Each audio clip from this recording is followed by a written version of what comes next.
Linux. So if you're using Linux only no ls and cd, you're missing out. These 13 powerful commands can help you monitor your system, find files, dig into performance, and troubleshoot like a pro. Let's break them down one by one. ncdu. It's like du, but actually readable. It shows you where directories are using the most disk space, interactive, and fast. Glances. It gives you an overview of CPU, memory, disk, I/O, network, and processes all in one screen. Grep is like your best friend for finding text and files. Use it with logs, config files, or even other commands. Watch. Want to watch disk space change in real time? Use watch. Need to know which process is locking a file? lsof shows all open files.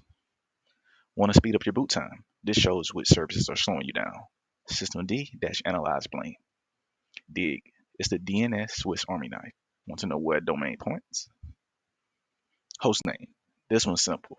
It shows or set the system's hostname. uname-a system info. See your kernel version, OS type, and architecture. Automate your tasks. Chrome tab -E lets you schedule scripts or commands. Which. Need to know where a command lives? Use which. IOstat. Check your disk and CPU I/O performance. ID. See your UID, GID, and what groups you belong to.